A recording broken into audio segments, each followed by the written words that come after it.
Selamat malam, salam sejahtera untuk kita semua. Kami dari kelompok 5 ingin mempresentasikan hasil flowchart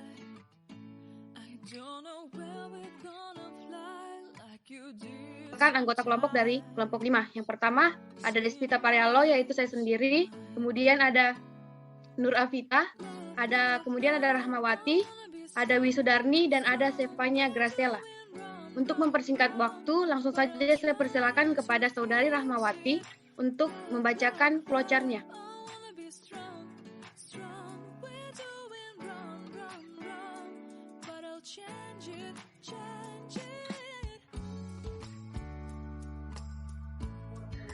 Baik, saya akan membacakan flowchart rumah sakit yang sudah kami kerjakan.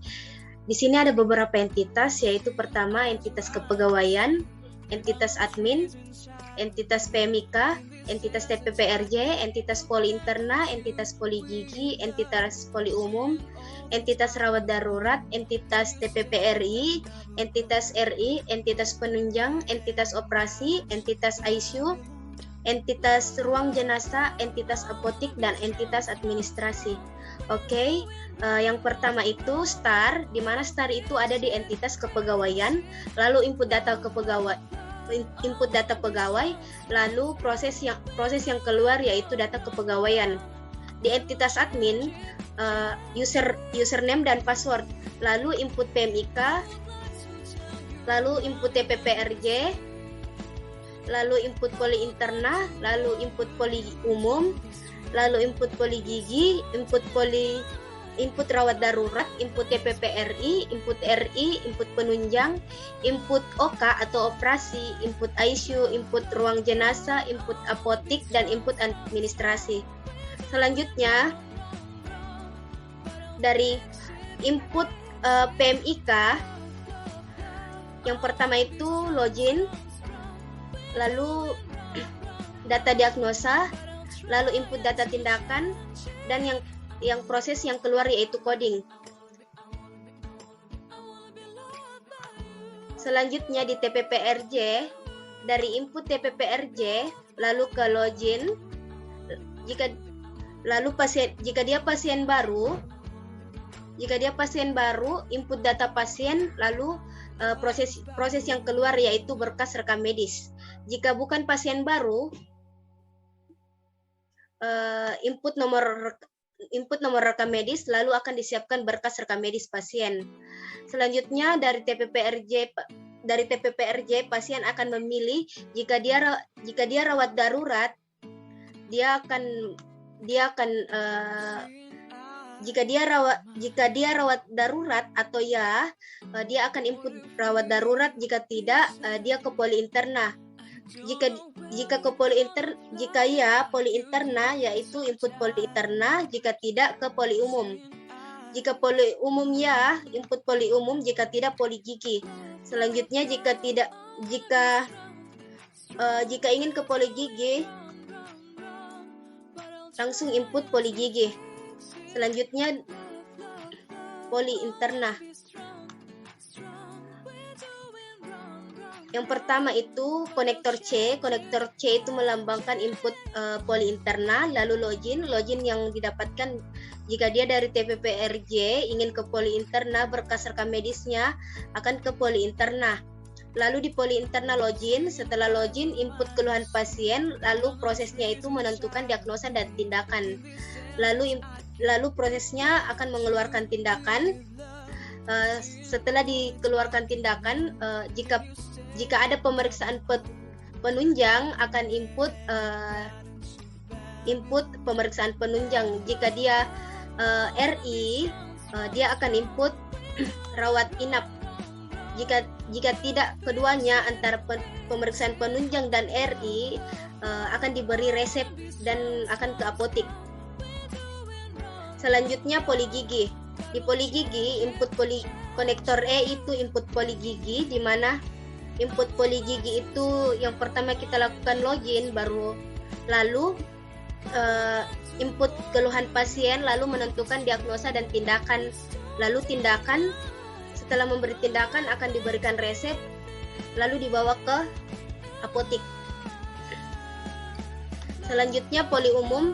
Konektor D itu yaitu input poli umum, lalu login, lalu input keluhan pasien, lalu menentukan diagnosa dan tindakan, lalu tindakan. Jika ada pemeriksaan penunjang, akan diinput pemeriksaan penunjang. Jika dia rawat inap, akan ke input rawat inap. Jika tidak keduanya antara pemeriksaan penunjang dan rawat inap, akan diberi resep lalu ke apotik. Selanjutnya rawat darurat. Konektor F ini adalah input rawat darurat, lalu login, lalu input keluhan pasien, lalu menentukan diagnosa dan tindakan. Selanjutnya tindakan. Jika ada pemeriksaan penunjang, jika ada pemeriksaan penunjang, akan input data pemeriksaan penunjang. Jika dia rawat inap, akan input rawat inap. Jika tidak keduanya antara pemeriksaan penunjang dan rawat inap, akan diberi resep, input resep, lalu ke apotik. Selanjutnya di TPP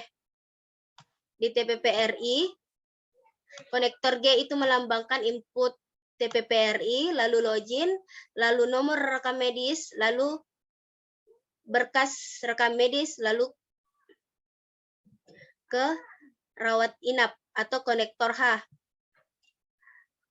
Selanjutnya rawat inap. Di rawat inap, konektor H itu melambangkan rawat inap sendiri, input rawat inap, lalu login, lalu menginput keluhan pasien, lalu menentukan diagnosa dan tindakan. Jika ada pemeriksaan penunjang, akan input pemeriksaan penunjang. Jika tidak lanjut ke operasi. Jika ada operasi, langsung input ruang operasi. Jika tidak keduanya antara pemeriksaan penunjang dan operasi, akan masuk ke ruang perawatan. Di ruang perawatan, jika pasiennya sembuh, akan diberikan resep lalu ke apotik. Jika tidak, kembali ke ruang perawatan. Selanjutnya, penunjang. Konektor I itu melambangkan input penunjang, lalu login, lalu data lab, lalu data tindakan dan hasil lab. Hasil labnya ini di sini ada garis, di mana garis ini menandakan jika hasil labnya sudah keluar, akan kembali ke ruang perawatan masing-masing atau poli masing-masing. Selanjutnya ruang operasi. Konektor J ini menandakan input ruang operasi. Selanjutnya login, selanjutnya data tindakan. Setelah data tindakan, perawatan intensif. Jika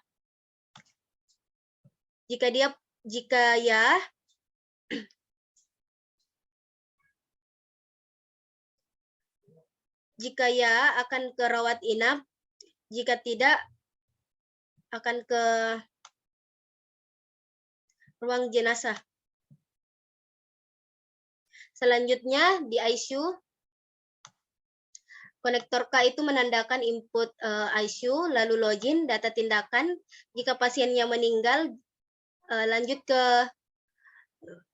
ke ruang jenazah. Jika tidak, kembali ke ruang rawat inap. Selanjutnya di ruang jenazah, konektor L itu menandakan input ruang jenazah, lalu login, lalu input data kematian, lalu proses yang keluar itu data kematian, dan dokumen yang keluar itu akte kematian. Lalu konektor N yang dibawa akte kematian itu ke administrasi.